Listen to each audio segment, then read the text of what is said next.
Bom dia, boa tarde, boa noite, minha gente. Está começando mais um episódio de F1 a todo vapor, que você nos acompanha tanto em vídeo quanto também em formato podcast. Eu sou o Luiz Fernando e nós estamos no episódio 204 do nosso podcast F1 a todo vapor.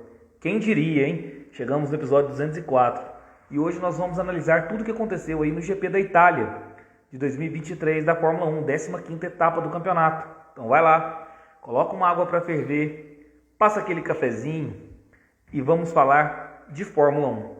Nós tivemos um probleminha aí com a primeira live, um probleminha de vídeo, isso acontece bastante no Instagram, não é novidade para ninguém. E agora sim nós vamos tentar fazer de maneira oficial aí o nosso podcast. E agora eu acho que vai, né? E se também não tiver vendo o vídeo, vocês avisam aí pra gente que a gente vai começar a conversar tudo de novo novamente. Pode ser? Vamos lá? Deixa eu convidar o Egleison aqui já para a gente estar nessa resenha. Eu não estou vendo ele, mas... E também não estou te vendo. Então vamos lá, vamos perguntar para o pessoal. Como que está a live para vocês aí? Vocês estão vendo apenas a minha pessoa? Estão vendo o Egleison? Porque eu estou ouvindo ele, normalmente. Vamos ver o feedback aí de quem está nos acompanhando, que vão falar como que está a live aí para eles, entendeu? Nós tivemos um problema assim com a menina que a gente fez uma live uma vez, lembra? Ficou preta. Lembro. Esqueci o nome dela agora. É a Mel, não foi a Mel? Meu Instagram tá todo... estão vendo nós dois, então tá ótimo. E na verdade... Oi? A galera tá vendo a gente. Tá, então vamos lá. Então tá tranquilo pra mim. Vamos tocar o bar. Bom que eu não preciso ver a cara do Luiz. Aqui. E não é muita vantagem ficar me vendo também, não. Não vai ter muita vantagem pra você, não, Egleison. O Cid já chamou sua atenção aí, Egleison. Que o problema está justamente em você não atualizar o aplicativo do Instagram. Realmente, o Egleison não atualiza o Instagram, pô? Meu Instagram fica atualizado o tempo inteiro, senhor Sidney Oliver. O Ulisses falou que tá normal. O Cid falou que tá vendo esse mal acabado do Egleison, esse tanqueiro. Então vamos começar, Egleison. Vamos falar então aí da corrida de ontem. No circuito de Monza, tivemos a 10ª vitória consecutiva do Max Verstappen, quebrando o recorde de mais vitórias consecutivas na história da Fórmula 1, com direito a uma dobradinha da Red Bull. Só a Red Bull venceu nessa temporada. E também um desempenho bastante interessante da Ferrari, equipe da casa. O Egleison, antes da gente entrar assim na nota da corrida, se gostou da corrida, eu quero pegar sua opinião, que eu estava até falando mais cedo, sobre esse recorde do Max Verstappen, que é o seguinte: mais vitórias consecutivas na história da Fórmula 1, 10 vitórias, ninguém nunca havia conseguido, e a Fórmula 1 não é de hoje que tem a dominância.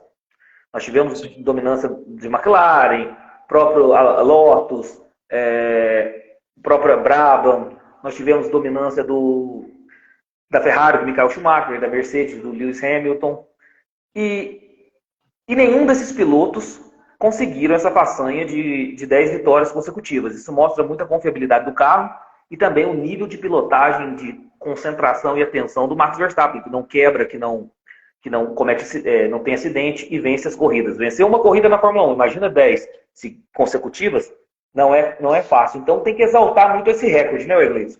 Tem que exaltar o recorde, sim, até porque nós estamos mais uma vez vendo a história ser feita nos nossos olhos.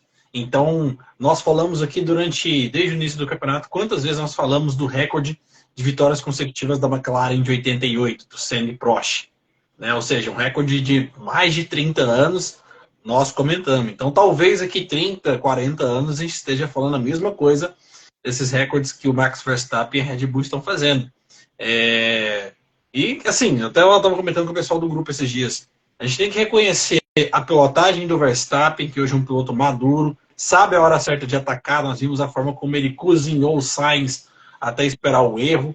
E o carro da Red Bull, esse RB19, é uma obra, não tenho o que dizer, é um conjunto quase beirando a perfeição, essa é a verdade. A parte do carro é excepcional, além do desempenho, excepcional também a confiabilidade. O carro não quebra. E, assim, eu queria exaltar esse recorde, porque o que acontece? Nós tivemos pilotos excepcionais também, com carros dominantes, Sim. confiáveis, e que não conseguiram, né, Wesley? 10 vitórias consecutivas não é para É, qualquer um. Isso aí nós estamos a falando de lista, Michael Schumacher, de Lewis Hamilton.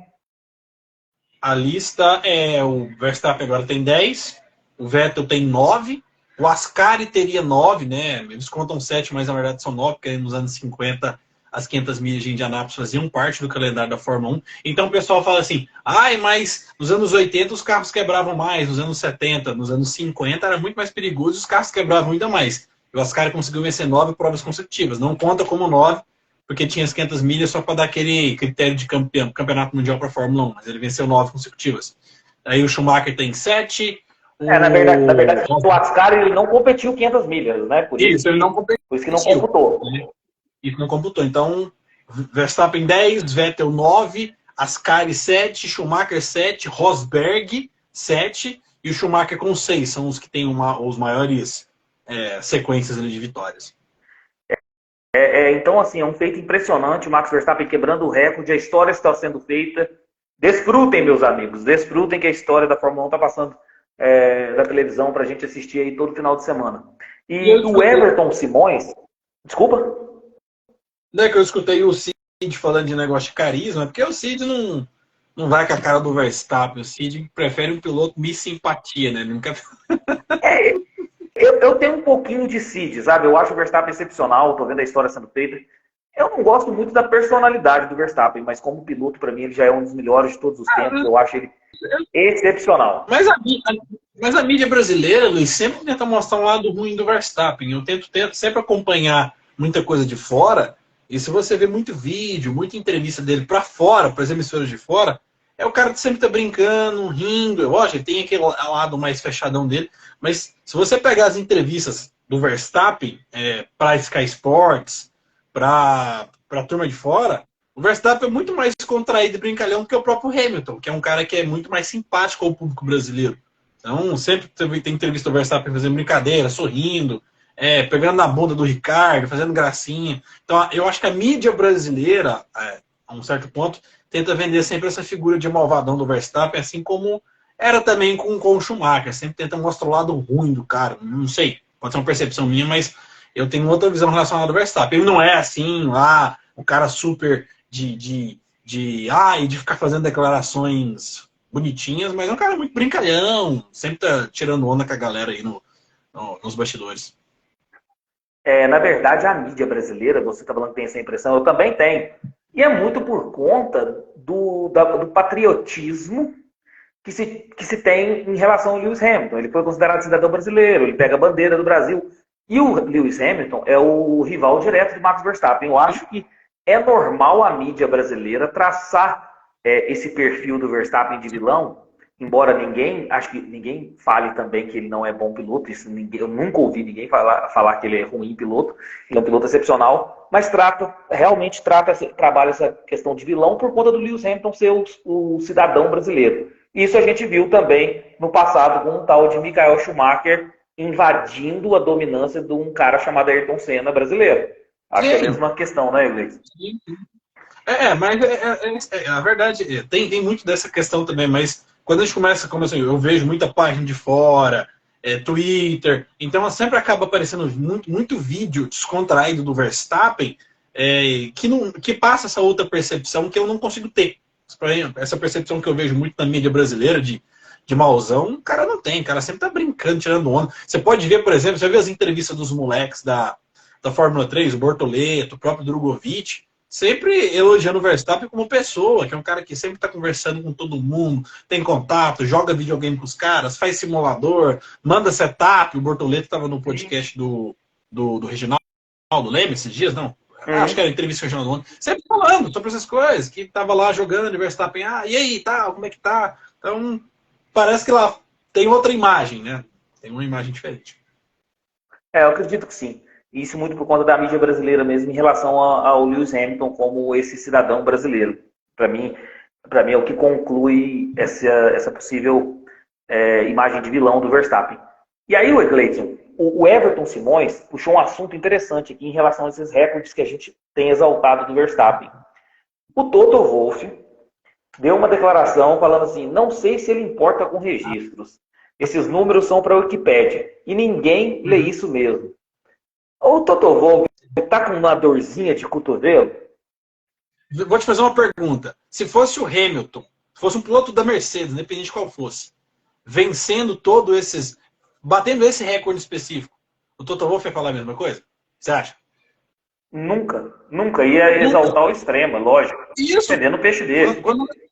Quando a Mercedes venceu os seus merecidos 8 campeonatos de construtores, tinha camiseta com o número 8 no peito de todo mundo. Os recordes fazem parte. O Toto Wolff tá falando isso porque eu até fiz um vídeo falando sobre isso.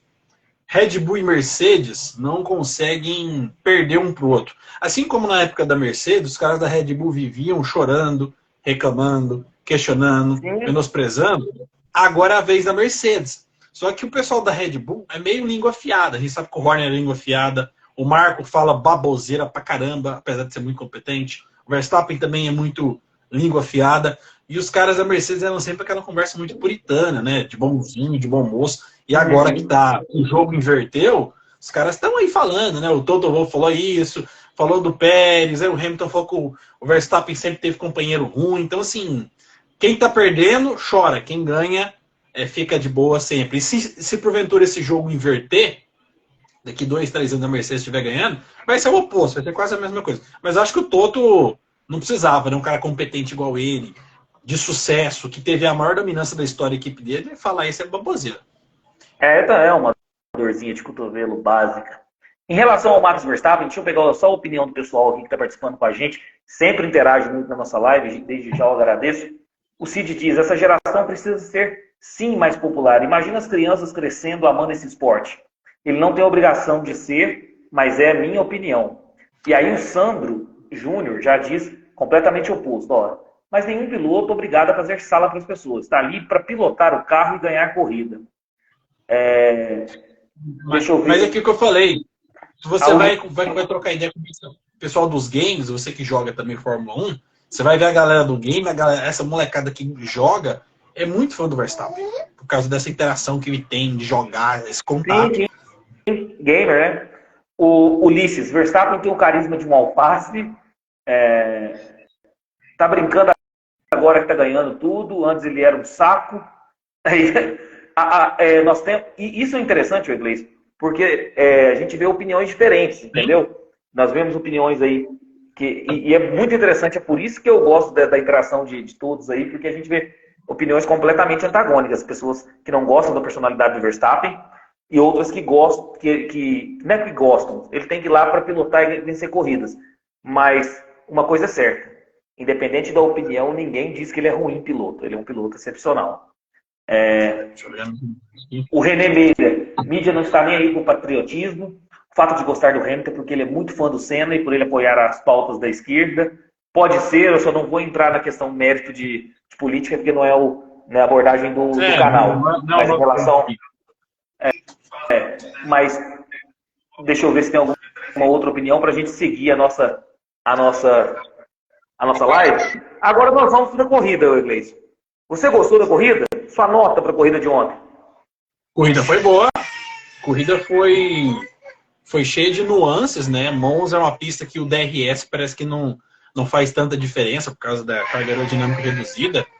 Então nós vimos os pilotos sofrendo para ultrapassar, né? A gente viu o Sainz se defendendo do Verstappen muito bem. O Verstappen teve que usar o DRS para se aproximar, para esperar um erro. Então a corrida foi nota 7,5, a meu ver. Foi uma corrida boa.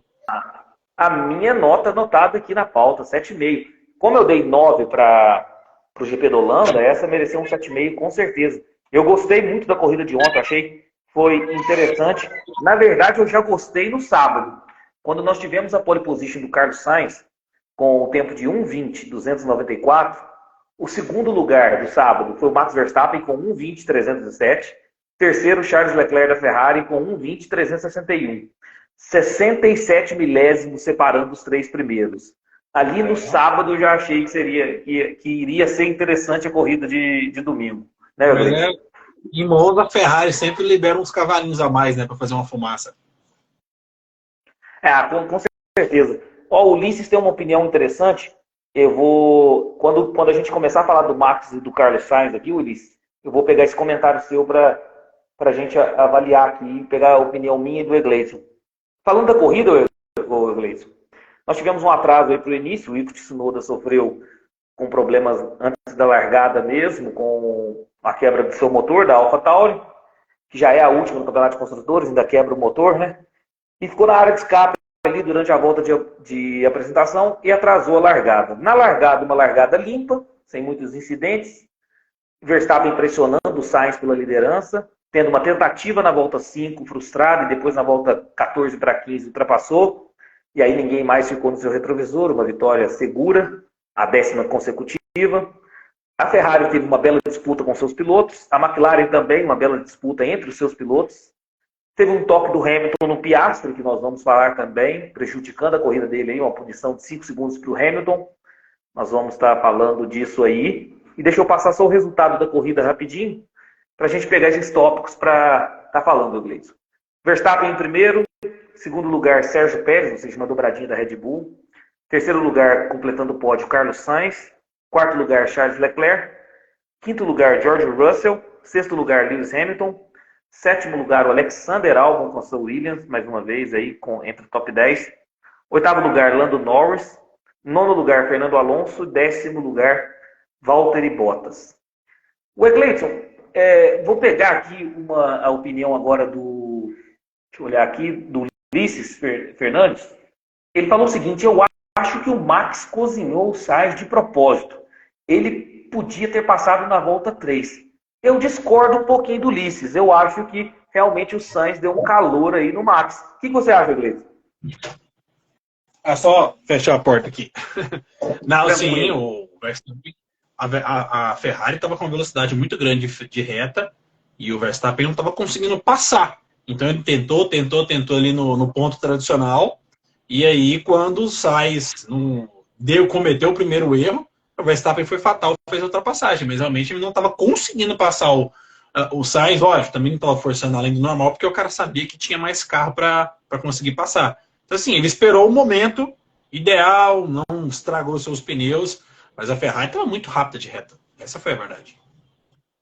Eu também acho que ele não estava cozinhando o galo, não. Acho que o Sainz deu um calor nele. Obviamente que o Sainz deu tudo de si e depois teve até um problema com os pneus traseiros. Houve um certo desgaste e o Verstappen estava 110% ainda. Mas eu acho que o Sainz deu um calor. Eu acho que o Verstappen não conseguiu ultrapassar porque realmente a Ferrari estava muito rápida de reta. Deixa eu dar um alô aqui, um salve para o nosso G Ceará aí com a gente. Boa noite. O Nicolas perguntando aí pra gente, cadê o Vini Bernardes? Ele ficou de entrar caso ele conseguisse. Ele está com um compromisso aí. Se ele conseguir chegar a tempo, ele vai entrar e participar com a gente aqui da live, viu? O pessoal tá com saudade do Vini aí, ó. Tem que ter alguém para falar do Pérez aqui meia hora. Boa. Eu vou mandar um abraço pro Laércio. Hoje eu faço ela. O Laércio Caldas, parabéns pelo programa. Teresina, Piauí. Olha que legal. A audiência de Teresina aí, ó.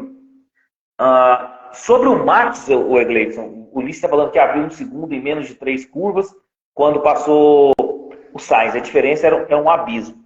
Eu vou pegar aquela primeira tentativa, eu quero ouvir sua opinião e a opinião de quem está participando com a gente. Seguinte, o Sainz na volta 5, ele tenta ultrapassar o Max Verstappen, a tentativa foi frustrada, o Sainz fechou ali naquela curva de baixa e depois ele só foi ultrapassar o Sainz na volta da 14 para 15.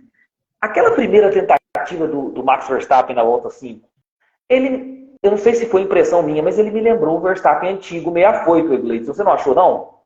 Mas o Verstappen ainda é um pouco afoito, por isso que o engenheiro dele lá, o Lampiazzi, tem que ficar segurando o ímpeto dele. Ele melhorou muito comparado com o passado, mas o Max, ele é muito impetuoso. Então o engenheiro, acho que na corrida a gente conseguiu ver, o engenheiro fica, Max, calma, Max, espera, Max, segura. Então assim, ele ainda é um cara que tem um ímpeto muito grande, melhorou bastante, amadureceu muito, mas se deixar o Verstappen solto, ele é cachorro de coleira solta, ele é muito... os nervos deles são bem à flor da pele para querer resolver logo a situação. A gente sabe que não é ser agressivo sempre não resolve. A gente lembra até do próprio Senna, que muitas vezes cometeu alguns erros e perdeu umas corridas por ser agressivo além do normal, né? E o Max tem um pouco desse ímpeto exagerado e o engenheiro tem que ficar segurando ele. Eu tive essa impressão mesmo. Eu tive essa impressão que ele não dava para ultrapassar ali. Ele tentou encontrar um espaço que não tinha e o Sainz também falou, não, aqui não. E aí ele só foi ultrapassar depois, na boa, com até uma fritada de pneus do Sainz, que o Sainz teve que frear para lá de Deus me livre, fritou os pneus, aí depois perdeu o rendimento na retomada da curva e o Verstappen ultrapassou lá na primeira variante.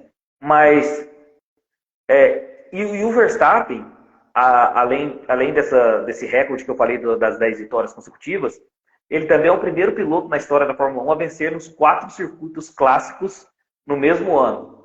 Ele venceu esse ano Mônaco, Silverstone, Spa e Monza agora. Então, assim, se é circuito clássico, o Verstappen já venceu todos em uma temporada. E até o chefe da Red Bull, acho que até para dar uma cutucada no Toto Wolff, falou que a Red Bull não tem mais lugar para guardar tantos troféus. Então vai ter que aumentar isso a estante para guardar tantos troféus aí das corridas do Verstappen. Mas por mais que a Red Bull e a Mercedes se provoquem, isso gera uma competição, gera um combustível para ter a rivalidade e ter o adversário. Uma coisa que falta na Ferrari, parece que todo mundo na Ferrari é morto, não tem ninguém que coloca lenha na fogueira. A gente vê a Red Bull provoca a Mercedes provoca a Red Bull, e isso, acho que as duas vão subindo juntas, né? E evoluindo sempre, enquanto a gente vê Ferrari, que tem uma puta de uma estrutura, uma equipe monstruosa. Como é que eu vou falar de uma forma... com essa camada de bunda mole que tem na Ferrari, essa é a verdade. Cara, isso só engrandece o esporte, deixa que se provoquem, tá nivelando por cima, né? Estão incentivando uma a outra a crescerem, a estarem num nível de excelência extremo, então deixa que se provoquem. O Nicolas Garcia falando sobre a questão do Max, que o Max é agressivo ainda. O Laércio Caldas falando que se tirar o Max, as corridas estão equilibradas. Toda prova, uma equipe diferente lidera o segundo pelotão. A disputa do segundo pelotão realmente está interessantíssima. O campeonato sem o Max Verstappen estaria completamente interessante mesmo. O Max Verstappen é impressionante o que ele vem fazendo aí com os recordes que ele vem quebrando. Ô Egleison, ainda sobre o Max Verstappen, para a gente depois falar um pouquinho da Ferrari também, que foi muito bem esse final de semana, tivemos aí outra declaração polêmica envolvendo Mercedes e Red Bull mais uma vez, dessa vez o Lewis Hamilton. O Lewis Hamilton falou que o Max Verstappen está nadando de braçada com esse carro dominante, porque, em tese, os companheiros de equipe dele, durante toda a carreira, não foram ter um nível de excelência como os que ele teve. Aí, deixa eu mencionar para vocês os companheiros do Max. Teve o Verne, o Daniel Kvyat, né? Carlos Sainz, Daniel Ricciardo, Pierre Gasly, Alexander Albon e agora o Sérgio Pérez. Companheiros de equipe do Hamilton, Fernando Alonso, Kovalainen, Jason Button, Nico Rosberg, Valtteri Bottas e George Russell. Tem razão de ser, Egleison? Realmente o Pérez não dá nenhum tipo de pressão para o Max Verstappen e isso faz com que ele fique muito mais seguro no carro?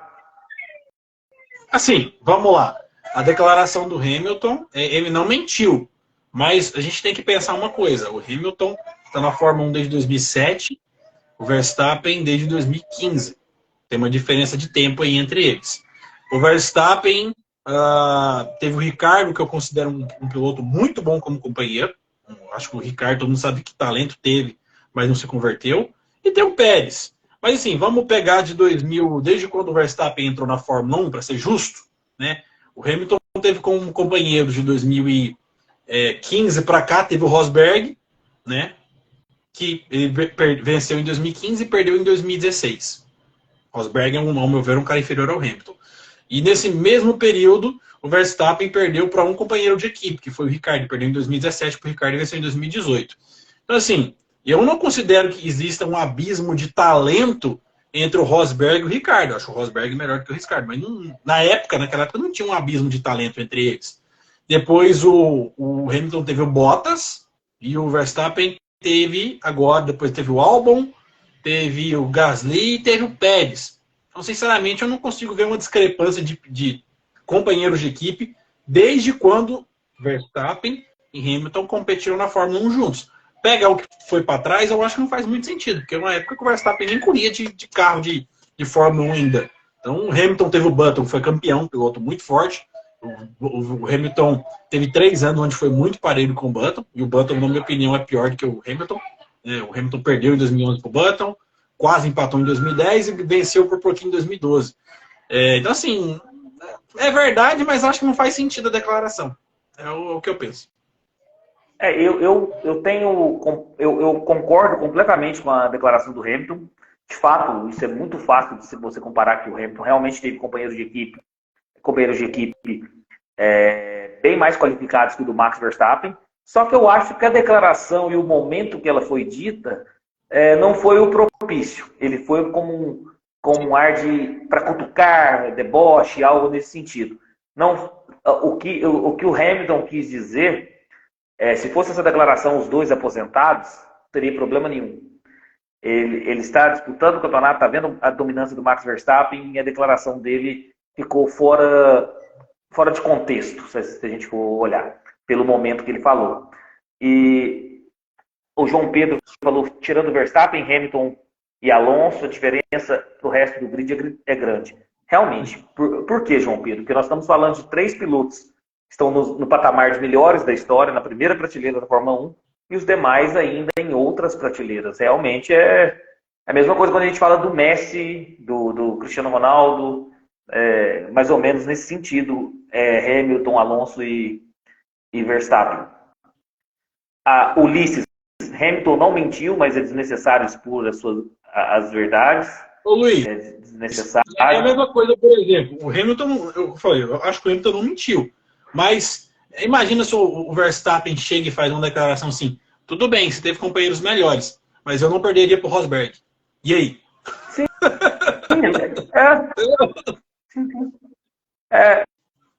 Justamente discussão de boteco, né? Discussão de boteco. E outra coisa, acabou aquela maldição de Monza, hein, desde 2020, hein? Gasly venceu, abandonou na corrida seguinte. Daniel Ricciardo venceu, abandonou na corrida seguinte. Dessa vez, o Max Verstappen venceu em 2022 e confirmou mais uma vitória em 2023. Acabou a maldição de Monza. O Nicolas Garcia aí elogiando, falou boa, que foi esse argumento seu aí em relação ao Hamilton. Ô, Egleison, falado aí do Verstappen, desculpa, as Ferraris surpreenderam, principalmente velocidade de reta. Também acho que a configuração foi bem agressiva por pilotar em casa, deu tudo que tinha aí na configuração do carro. Uma corrida muito boa do Sainz e também do Leclerc, né, o Egleison? Eu já esperava, acho que a Ferrari é muito rápida de reta, né? É um carro muito bom. Eles foram bem em Spa, né? O Leclerc foi o terceiro colocado em Spa. Monza é uma pista muito rápida, então já era meio que esperado que a Ferrari fosse a segunda força, e foi a segunda força com sobras à frente de Mercedes e de Aston Martin, McLaren. E foi uma boa prova da Ferrari, a disputa interna do Leclerc com o Sainz foi boa. O Sainz fez uma corrida, eu acho que talvez a melhor corrida dele da Fórmula 1 até hoje. Até melhor do que quando ele venceu. O Sainz fez uma corrida de campeão. Ele defendeu o Max Verstappen, segurou o Pérez, segurou o Leclerc. Poderia ter terminado em P4, mas mesmo assim fez uma corrida sensacional. Essa foi a verdade. E a Ferrari não errou, né? Não teve nenhum grande erro de estratégia, de pit stop. Fez aquilo que se espera, né? Um arroz com feijão. Na verdade, a Ferrari, inclusive, teve um pit stop mais rápido que o da Red Bull. 2.3 do Sainz. 2.3 contra 2.5 da Red Bull. Perfeito. Uma corridaça do Sainz, você tocou num ponto interessante, para mim também foi a melhor corrida da carreira do Sainz. E eu acho o seguinte, nessa temporada, posso estar enganado, mas ninguém conseguiu segurar o Max Verstappen por 15 voltas, ô Igreja. Não, ninguém. Acho que... Só o Carlos Sainz. Então, assim, mostra o nível de excelência dele na corrida. O Sainz é aquele piloto, né? Ele não tem o talento do Leclerc, mas ele parece ter uma leitura de corrida muito boa, o Sainz, né? Se ele tivesse um pouco mais de velocidade, Eu acho que seria um piloto melhor. Mas que bom ver a Ferrari acertando, né? Chegando onde dava para chegar, que era o quê? P3 e P4. Boa estratégia, as paradas foram ok, os pilotos andaram bem juntos, né? Próximos um do outro. E a dupla da Ferrari, assim, tirando os erros que eles cometem, tem uma dupla boa a Ferrari. O pessoal às vezes julga muito o Sainz e o Leclerc, mas são dois ótimos pilotos. Ah, com certeza. E o Sainz ainda segurou o Pérez por um bom tempo. E aí teve aquela disputa, recuperou a posição contra o próprio companheiro de equipe, que é o Charles Leclerc, que eu ainda acho mais piloto, mas realmente o Sainz tem um bom ritmo de corrida. E você gostou dessa disputa interna aí, liberada da Ferrari? Leclerc tentando ultrapassar o Sainz, fritou os pneus, voltou, tentou na última volta, e o Sainz, essa disputa livre aí dos companheiros de equipe. Fazia tempo que eu não vi isso na Ferrari, porque a Ferrari geralmente tem uma ordem de equipe estabelecida, né? Não, a briga foi boa. A emoção no final da prova foi a disputa entre os dois nas últimas 3, 4 voltas. E o Leclerc forçou, e forçou bem, mas tudo ali tranquilo, né? Sem comprometer a corrida. Foi uma disputa bacana. E um detalhe aí, que o Carlos Sainz, após o GP, teve seu relógio roubado, um relógio caríssimo roubado, mas ele conseguiu recuperar aí o seu relógio. E essa pintura especial da Ferrari aí para correr em casa, você curtiu, Gleitz, as cores? Em homenagem à vitória das 24 horas de Le Mans de 2023 agora, né? A Ferrari venceu as 24 horas de Le Mans e foi inspirado, né? Macacão tudo na vitória de Le Mans. Eu gostei, acho bonita, meio retrô, né? Lembra muito aqueles uniformes da Ferrari dos anos 80, né? Que tinha a Jeep, aquela empresa de combustível, acho que é a Jeep, como patrocinador. Eu achei bonito, bem bonito o uniforme. Deixa eu pegar uma opinião aqui do nosso grande G Ceará, que ele falou que a pole do Sainz fez aumentar o público no domingo, pois a média foi baixa em Monza dessa vez.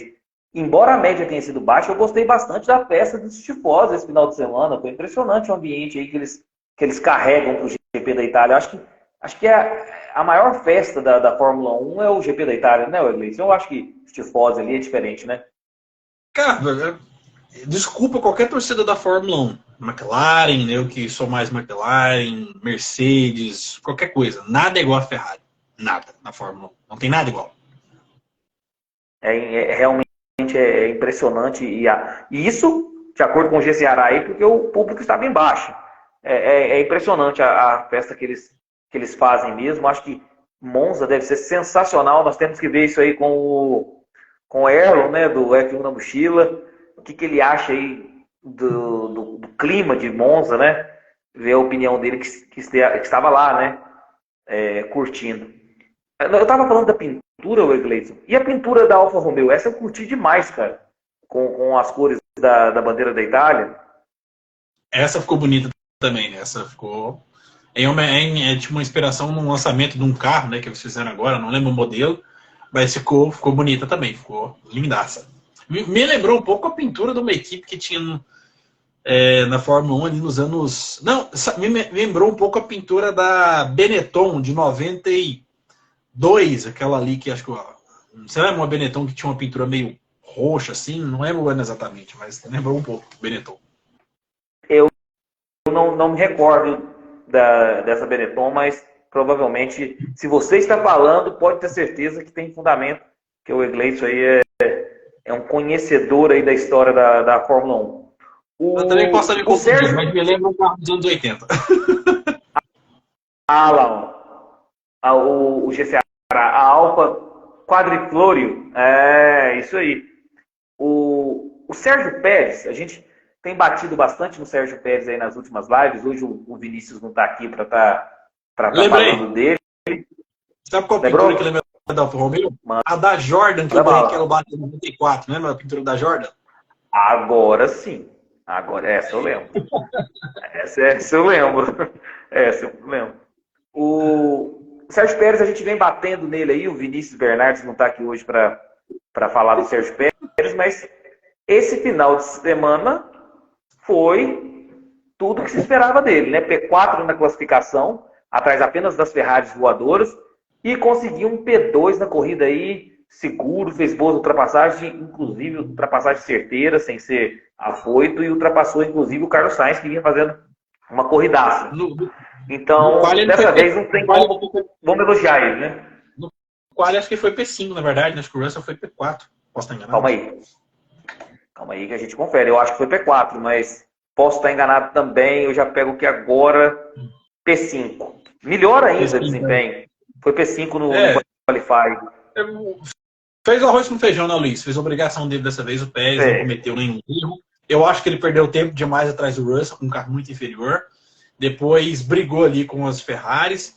Fez o dever de casa de segundo piloto que ele tem que fazer. Então o Pérez não merece grandes elogios, mas críticas nessa prova ele também não merece hipótese nenhuma. Fez um bom trabalho, essa é a verdade.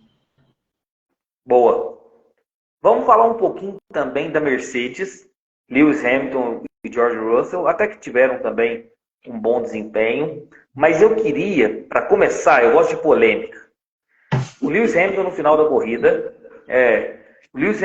corrida, tocou no Oscar Piastri de uma maneira até infantil. Eu não esperava isso do Lewis Hamilton, um heptacampeão, um homem com mais de 300 GPs, fazer algo desse sentido.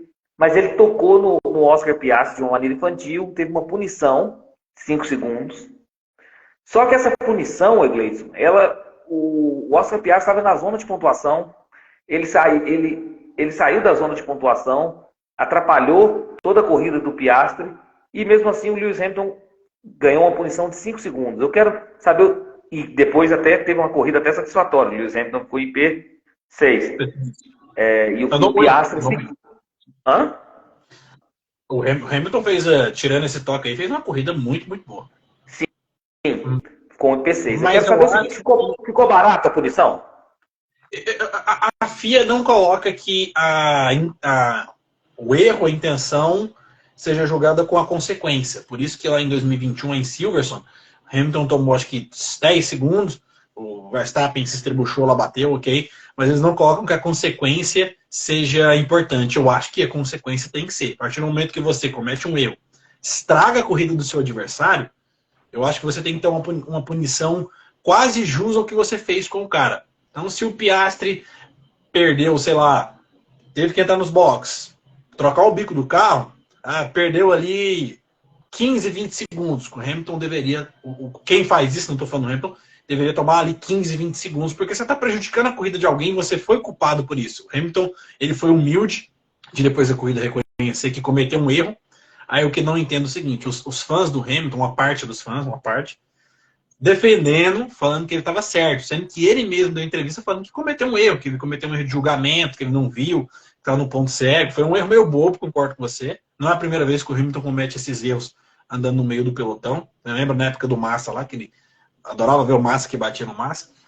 Mas eu acho que a punição foi muito barata pela consequência que ele trouxe ao Piastri. Então, 10, 15 segundos seriam mais interessantes do que apenas 5. Porque, se eu for pensar, ele terminou 7 à frente do Albon, né, se eu não me engano. Então, a gente pode colocar assim, é só você bater do cara que está disputando com você, tira ele da corrida e tá tudo bem. Você tomou punição de 5 segundos, você abre a distância de 5 segundos. Eu não concordo com esse critério de punição.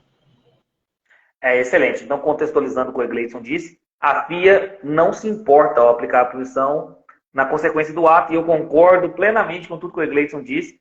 Eu acho que o Hamilton fez uma corridaça mesmo, mas em relação a esse toque infantil no Piastri, ele realmente estragou a corrida do Oscar Piastri, que vinha na zona de pontuação, e talvez 5 segundos realmente ficou muito barato a punição. O Cid, inclusive, falou que o Lewis deveria tomar 10 segundos ou 15 segundos. A FIA precisa rever isso. Outra coisa que ele falou que a estratégia da Mercedes esses 2 últimos anos está bem ruim. Largando de pneus duros, tomando 2, 3 segundos por volta. Todo precisa fazer uma barca, não sei. O Toto precisa rever isso aí, provavelmente, que é o que ele quis dizer.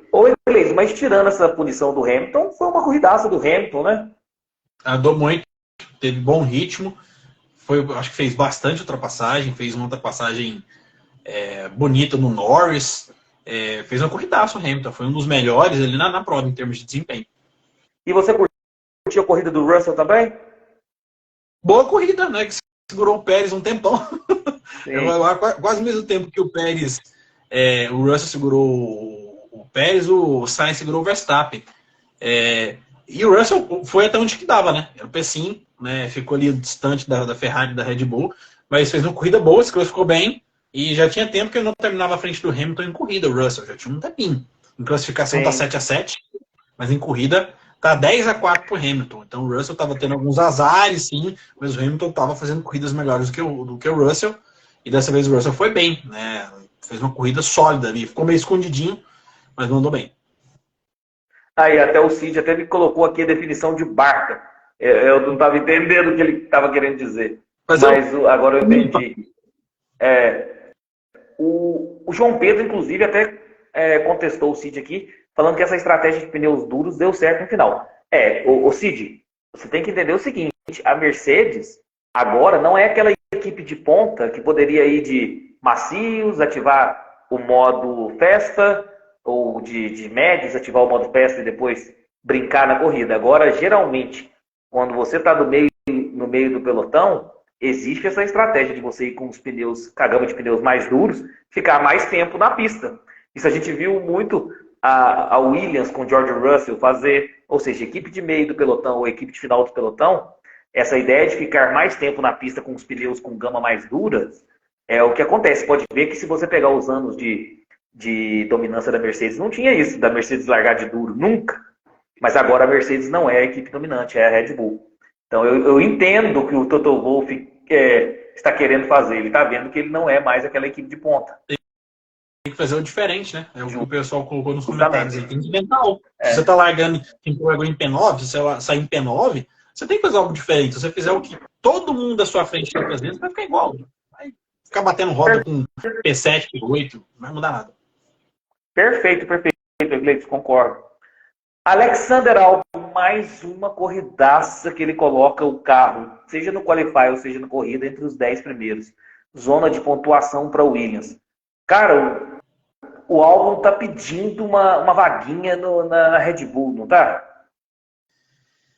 Eu acho que o Albon tá fazendo um campeonato impecável, né? A Williams vem evoluindo muito, a gente tem que lembrar isso. A Williams tá com um carro que tem 3 provas consecutivas que o Albon vai pro Q3, pontua, faz boa corrida, a Williams com bom ritmo. E eu acho que o Albon, acho que essa temporada e a próxima vai ser determinante para ele ter uma segunda oportunidade numa equipe grande. Não sei se na Red Bull pode até acontecer, mas quem sabe numa Ferrari, não sei, uma equipe que dê mais estrutura para ele mostrar se ele é ou não um piloto para andar de carro grande, né? Porque a gente até brinca, né? Tem piloto que foi feito para correr em equipe pequena, né? Equipe média. Hoje a Williams é gigante, mas hoje a Williams é equipe meio de pelotão. Então pode ser que o Albon vá novamente para uma equipe grande, entregue resultado, ou sinta igual foi na Red Bull e fica aí essa impressão de piloto de meio de pelotão. Mas a oportunidade de um carro de ponta novamente, ele está merecendo. Tá andando muito, demais. Meio de pelotão para baixo, na minha opinião, a Williams.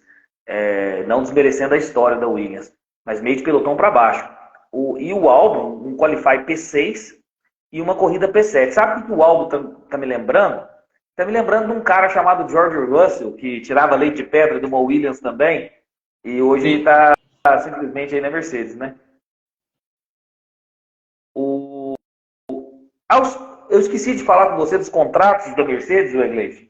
Contratos renovados até 2025 com Hamilton e com Russell. Até que enfim acabou a história aí de Hamilton e Mercedes, essa questão contratual. Eu cantei era o que esperava, né? Eu falei que 2 anos. Você falou que seria um contrato de 2 anos, que estava pendente apenas algumas exigências ali, realmente você falou. Mas aí eles aproveitaram e renovaram com o Russell também. É a melhor escolha, né? Eu acho que a dupla mais forte de pilotos, na minha opinião, é a dupla da Mercedes. A dupla da Mercedes é muito boa, isso aí é fato. Mas eu acho que 2 anos é um sinal que provavelmente é uma chance bem grande de ser o último contrato do Hamilton com a Mercedes. Se ele vai continuar na Fórmula 1, não sei. Mas eu acho que com a Mercedes vai ser o último contrato dele. Porque ele até vai lá estar com quantos anos? 41 ou 40? 41. Ele faz aniversário em janeiro, então em 2026 ele vai ter 41. Então, assim, e tem um moleque que a Mercedes acredita muito, que é prata da casa, que é um talento absurdo, que talvez ele nem faça a Fórmula 3, ele vai direto para a Fórmula 2, que é um jovenzinho chamado Kimi Antonelli, prata da casa. Então, assim, a Mercedes está fazendo todo o possível para que esse moleque seja o substituto do Hamilton, ou seja titular em, no máximo 2 ou 3 anos. Esse menino deve estar batendo na porta da Mercedes. O João Pedro, inclusive, menciona. João Pedro menciona o nome dele aqui. Eu torço muito pro Hamilton fazer uma temporadinha na McLaren despedida. Torço por isso. Eu torço para o Hamilton na Ferrari. Em terminar na Ferrari, mas. Hã? Não entendi? Isso aí eu não torço, não vou mentir, não. E nem acho que vai acontecer. Eu torço pro Hamilton ir pra Ferrari. Deixa eu ver aqui, ó. O Roberto. Oi? Mas a McLaren, sem dúvidas, pode vir. Seria interessante também, mas eu prefiro o Hamilton na Ferrari. O Roberto, o Russell saiu perdendo nessa. Nunca é bom ficar na sombra do Milton, mesmo ele sendo melhor. Na verdade, talvez, não sei se o Russell saiu mal nessa, porque a Mercedes também não é uma equipe de ponta, ele não vai lutar pelo campeonato. Então, né? A princípio, nós vamos dizer dominância na Red Bull desses 2 anos. É o mesmo carro, não vai mudar muita coisa. Nós temos aí a audiência do Neto, da Angola, Live dos Bravos, valeu, meu amigo. O Cid Oliver, eu torço para o Lewis ganhar o 9º título, porque o 8º já sabemos, né? Tem que combinar com o Massa, né? Senão inclusive, essa questão do Massa, o Iglesias, foi um assunto aí do início do final de semana, porque nós tivemos manifestações aí dos torcedores da Ferrari colocando que o Massa é o verdadeiro campeão de 2008. Foram obrigados a tirar essas manifestações, essa faixa, e o Massa foi impedido de ir ao GP da Itália. Já estava marcado de ir ao GP da Itália, foi impedido de participar. O que você acha desse assunto todo, Iglesias? Assim, a gente olhando como brasileiro, às vezes só com primeira impressão, acha que é uma injustiça o que estão fazendo com o Massa de não deixar ele no autódromo. Mas o Massa entrou com um processo contra a Fórmula 1. E ele é hoje ele é um embaixador da Fórmula 1. Então você está processando uma empresa, uma entidade na qual você representa. Então, assim, eu acho que a questão de tirar a faixa, eu já acho babaquice, porque é liberdade de expressão, eles não colocaram nada de ofensivo, né? Foi a torcida num lugar ali, falaram que ia atrapalhar a visibilidade, sendo que estava quase no chão, mas o Massa não ir lá até que faz sentido, porque você está... É a mesma coisa de você está processando alguém que se representa de alguma forma, então até que faz sentido. Não, em relação ao Massa também eu concordo, por conta disso, na verdade. Concordo porque ele representa a entidade, ele processa a entidade e realmente acaba-se um vínculo aí de confiança entre os dois, né? Você está processando a entidade, o seu representante. Agora, eu não sei como que foi esse impedimento. Eu não sei ao certo se foi um impedimento apenas no que tange como embaixador ali da Fórmula 1, para ter credenciais, acesso exclusivo, ou se foi um impedimento total. Se foi um impedimento total, aí eu já discordo um pouco, porque ele é livre para estar em qualquer GP que ele quiser, né? Ele sem ser o embaixador da marca, né? E esse piloto da Ferrari, então se porventura se ele quisesse ir lá e tal no box da Ferrari, tá dentro do direito dele. Com certeza. Boa noite, turma. O Divaldo Alves chegando aí para conversar com a gente, para interagir aí. Quanto tempo? Você tá sumido aí das nossas lives. Outra questão, o Iglesias, eu queria ver com você, estamos já nos finalmente assim, da maioria dos assuntos que eu queria abordar em relação ao GP da Itália. Daniel Ricciardo, a princípio, a recuperação dele vai ser mais longa do que se esperava, né? Estão aí prevendo o Daniel Ricciardo apenas para o GP do Qatar, é isso a informação, não é? Sim, só para o GP do Qatar. O Helmut Marko disse que não vai acelerar a recuperação dele, vai ser uma recuperação tranquila. Ele deve voltar só em outubro, na primeira corrida de outubro, que é justamente o Qatar. E até que seu substituto, o Leon Lawson, vem vindo fazendo assim, um desempenho bem razoável, bem satisfatório para quem está iniciando aí na maior categoria do automobilismo mundial, né, Iglesias? O Liam Lawson tá indo bem, sim. Provavelmente Qatar tem a próxima Singapura, depois Japão e Qatar. Se o Lawson, ok, o Tsunoda quebrou, mas na primeira prova ele terminou à frente do Tsunoda. Se o Lawson terminar essas 4 provas vencendo o Tsunoda em corrida no geral, acho que liga um sinal de alerta muito mais no Japinha do que no Ricardo. Porque o Ricardo tem todo o peso da mídia, um cara que vende bastante, né? E Sim. o Tsunoda tá aí já meio que na corda bamba para continuar ou não. Então, pode ser que a batata do Tsunoda que esteja assando, né? Não a do Ricardo. Realmente. E outra coisa, e é mais um piloto com experiência de Fórmula 1, com experiência de pista para academia. Então, assim, quando você precisar, você sabe que está ali. E realmente ele pode ligar um sinal de alerta se ele vier com bons desempenhos. E vem se mostrando isso, na verdade. Vai ter mais tempo aí para mostrar ainda mais. Só fazer um comentário aqui, até o Ederson, nosso amigo G. Ceará, falou do Stroll aí, que o Stroll pilotou com o braço engessado quase. O Alonso A melhor corrida dele. O Alonso se classificando em. Eu sei que o Stroll teve problema no carro, não fez TL1, mas Monza não é uma pista tecnicamente difícil. O Stroll largou em último. Fez mais uma corrida horrorosa, o Alonso lá pontuou mais uma vez, foi pro Q3, pegou um P9 e o Stroll complicado. O Gleison, essa é a 15ª etapa da temporada e a 14ª corrida, porque nós não tivemos Imola. Você sabe qual foi o melhor desempenho do Stroll para mim? Melhor corrida dele no ano? A primeira. Aquele estava com o braço engessado. Então, Vamos quebrar. talvez se ele quebrar o braço e correr com o braço engessado, pode ser que melhore o desempenho dele aí. Outra que maldade. É verdade. Você acompanha aí a Fórmula 1, você viu que a melhor corrida dele foi que ele estava machucado. Mas a surra que ele tá tomando do Alonso tá sendo. Nossa, tá sendo. Eu acho que o Stroll, eu acho que ele fica por aqui. Não, a Aston Martin já falou que ele fica. Mas eu acho que se em 2024 se repetir a mesma taca, eu acho que por uma questão moral, o próprio Stroll vai pedir para sair. Ele vai se retirar. Eu acho que. Vai jogar tênis. Não, vai jogar toalha. Acho que o tênis até falou que é brincadeira. Se a taca de 2024 se repetindo, de 2023 se repetindo em 2024, eu acho uma questão moral. A própria Aston Martin, acho que vai convencê-lo a sair, de alguma forma, né? O pai dele não vai falar, pedir para ele sair. Mas de alguma forma ele mesmo vai falar, já deu, já brinquei, já tá feio. E tem uma opinião até uma interessantíssima aqui, ó, do Divaldo Alves, que a Aston Martin caiu para a 4ª colocação do campeonato, estava em segundo, né? Isso muito pela falta de pontos do Stroll. A Aston Martin é carregada única e exclusivamente pelo Fernando Alonso. É uma equipe de um piloto só. Então, realmente fica difícil. A Aston Martin já caiu para a 4ª colocação. Sempre se faz uma conta que é o seguinte, né? Um piloto tem que ter próximo de 70 pontos do seu companheiro.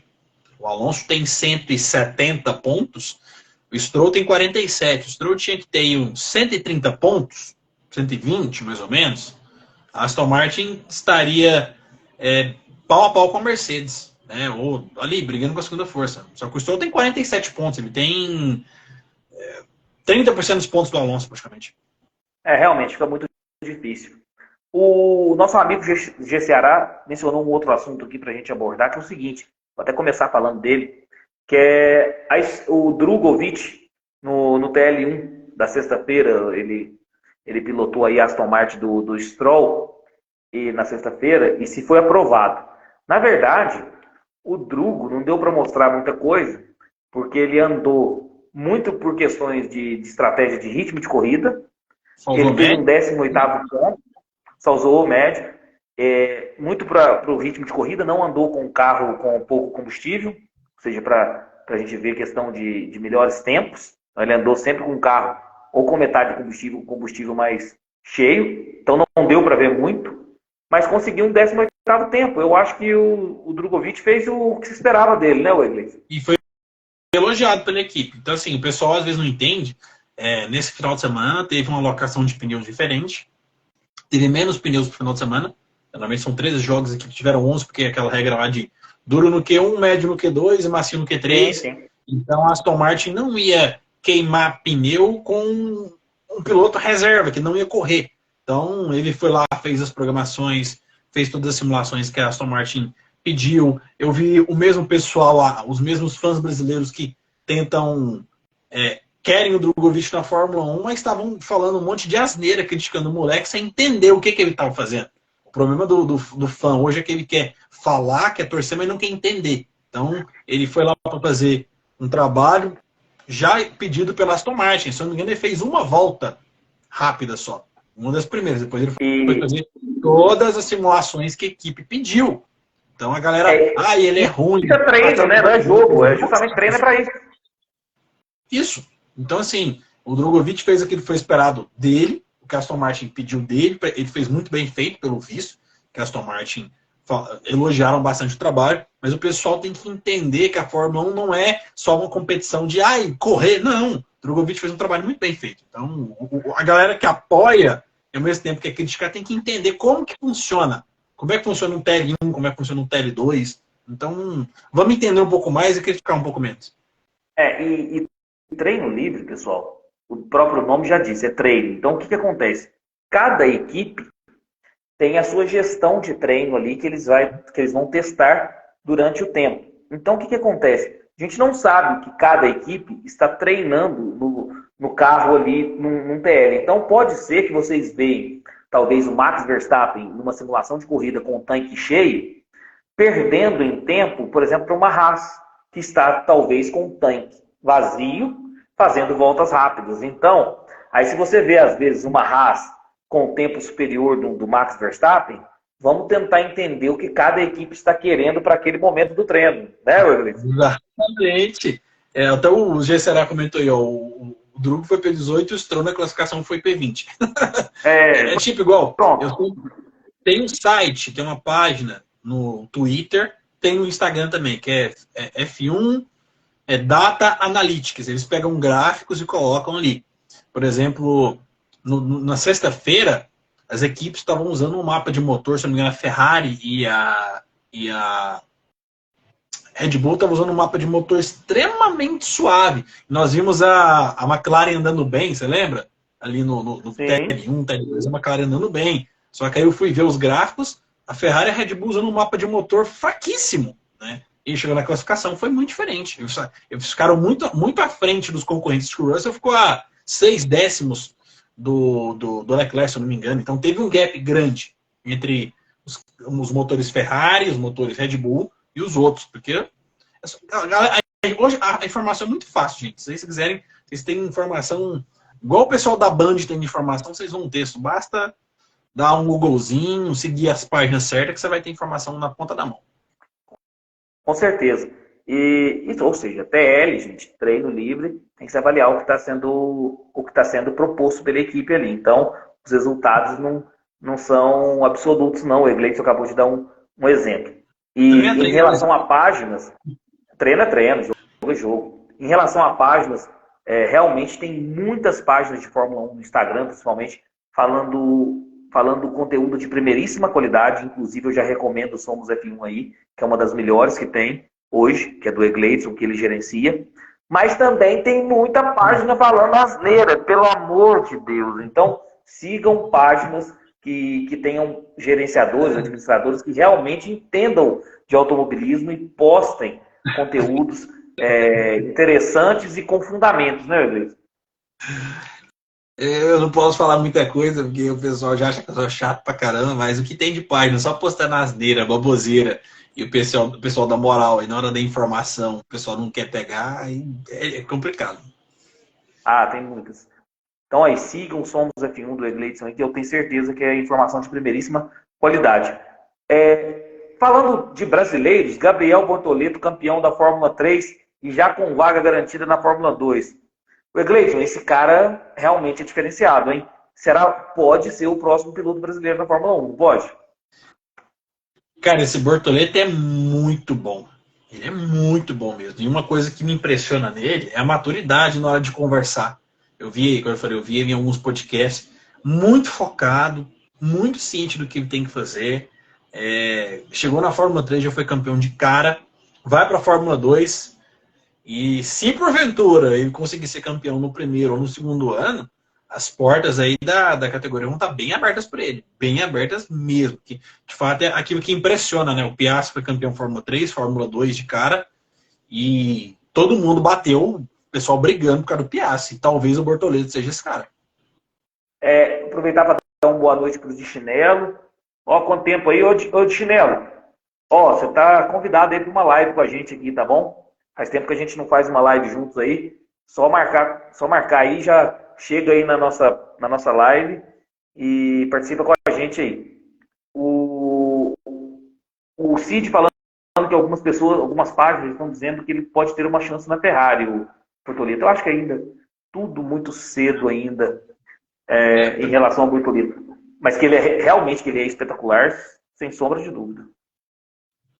Parece que ele pode estar envolvido com a academia se fala da academia da Alpine, né? Ainda não tem, né, definição certa. Ele também não deixou transparecer, se eu não me engano.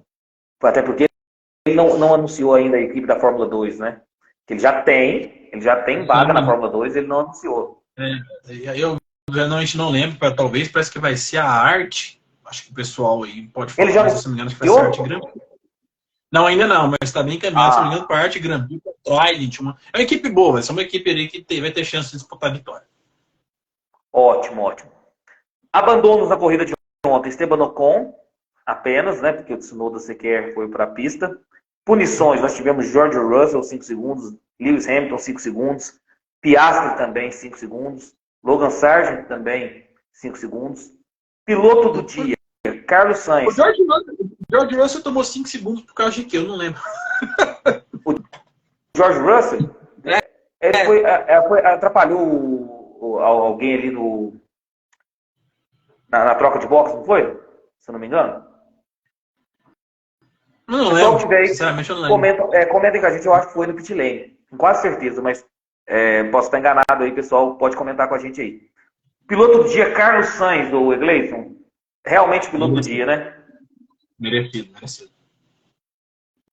Volta mais rápida, que não foi computada, porque não ficou entre os 10 primeiros. Volta mais rápida de Oscar Piastri, com tempo de 1:25:072. Passar a classificação do campeonato de pilotos aqui. Max Verstappen, líder com 364 pontos. Segundo lugar, seu companheiro de equipe, Sérgio Pérez, com 219 pontos. Já deu uma deslanchada aí em relação ao... Vai ser vice-campeão. Não entendi? Vai ser vice-campeão. A chance do Pérez perder esse vice é mínima. Por causa que hoje os concorrentes dele, o Alonso e o Hamilton, estão chegando oscilando muito, né? Pegam um pódio, depois vão para P6, P7, né? Mas eu acho que eles estão oscilando, Egleison, porque cada característica de pista tem se mostrado uma segunda força diferente. Acho que não é nem por culpa do Hamilton ou do Alonso. Por exemplo, a Aston Martin não foi bem nessa pista. Eu acho que cada pista está se mostrando uma equipe diferente como segunda força, então acaba que o Sérgio Pérez aí fazendo o arroz e feijão vai ser vice-campeão. Eu acho que ainda tem briga no campeonato pela segunda colocação de construtores. Acho que Mercedes e Ferrari ainda vão fazer uma graça. Calma aí que nós vamos chegar lá. Calma aí. O G Ceará confirmou que realmente o George Russell foi pit lane mesmo. Eu não estava enganado, não. Vamos lá. Sérgio Pérez, então, em segundo lugar, 219 pontos. Terceiro lugar, Fernando Alonso, 170 pontos, ou seja, o Sérgio Pérez já deu uma avançada boa em relação à diferença de pontos. Quarto lugar, Lewis Hamilton, 164 pontos. Essa disputa do terceiro lugar do Lewis Hamilton com o Fernando Alonso está interessantíssima. Apenas 6 pontos de diferença. Sim. A disputa dos 10. Mas esses caras são fodas. Que bom que a gente tem a oportunidade de ver os dois guiando. Quinto lugar, Carlos Sainz, 117 pontos. Sexto lugar, Charles Leclerc, 111 pontos. É interessante também a briga aí das Ferraris. O Carlos Sainz com 117, Charles Leclerc 111. 6 pontinhos também de diferença.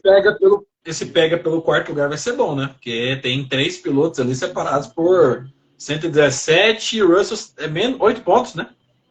Não, na verdade, o pega pelo quinto lugar, né, o Gleison? Porque o quarto é pelo quinto. Fernando ou... Pelo quinto, né? O Sainz, Leclerc e o Russell. Com 109 pontos. Sétimo lugar, isso. Oitavo lugar, Lando Norris com 79. Nono lugar, Lance Stroll com 47 pontos. Décimo lugar, Pierre Gasly com 37 pontos. Classificação dos construtores. Deixa eu só falar uma coisa. Eu fiz uma aposta com a galera que eu falei que o Stroll vai terminar esse campeonato em 12º, atrás do Piastri. Assim, hoje o Piastri não tá bom. Mas eu acho que ele vai tomar do Gasly, do Ocon, do Piastri e se bobear do Albon. Em se tratando de Lance Stroll, tudo pode acontecer mesmo. Classificação do campeonato de construtores. Red Bull, 583 pontos. Segundo lugar, a Mercedes com 273 pontos. Terceiro lugar, a Ferrari, 228 pontos.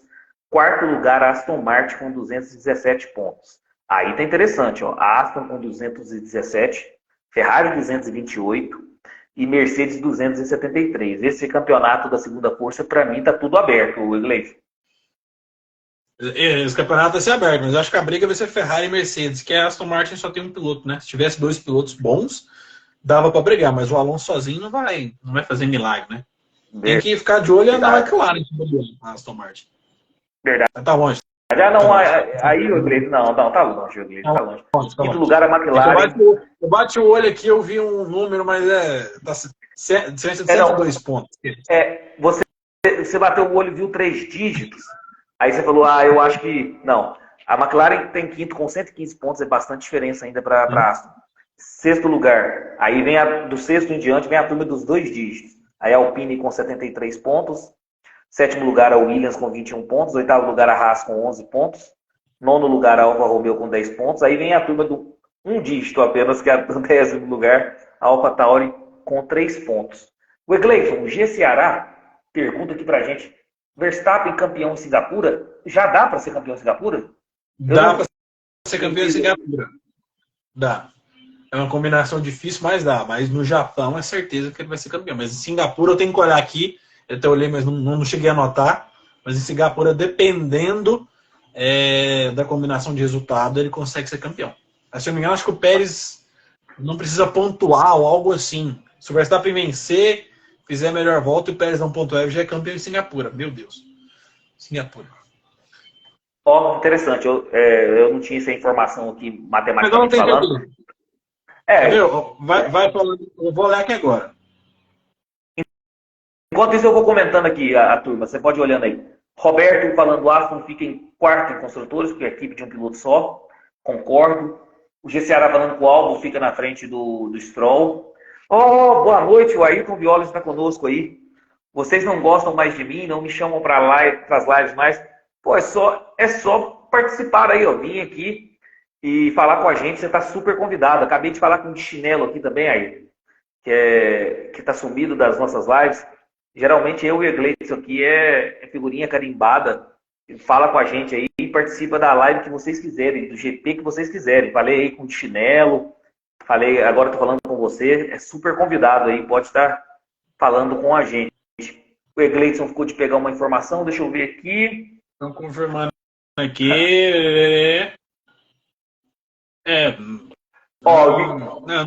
Não consegui achar, não vou mentir. Tá, eu vou no pressuposto de que ele pode ser campeão em Singapura, porque quem perguntou foi o G Ceará e você estava com uma explicação aí também. Então, vou acreditar na credibilidade do G Ceará e sua aí, que existe essa possibilidade do Verstappen ser campeão em Singapura, embora tenha que ter combinação de resultados. O de chinelo... Japão provavelmente vai ter. Igual foi o ano passado, né? Japão ano passado. Sim. O de chinelo, Verstappen vai deixar o Pérez ganhar no México? Cara, o Verstappen não deixa o Pérez ganhar nem no jogo de cartas, nem no truco. Nem no truco ele deixa o o Pérez ganhar, ainda mais num grande prêmio de Fórmula 1. Nunca. Cara, eu acho que pode, não o Verstappen ganhar, mas a Red Bull pode, eu acho que esse ano, né? Porque o Verstappen ganha corrida demais. Pode ser que eles façam uma graça pro Pérez no México.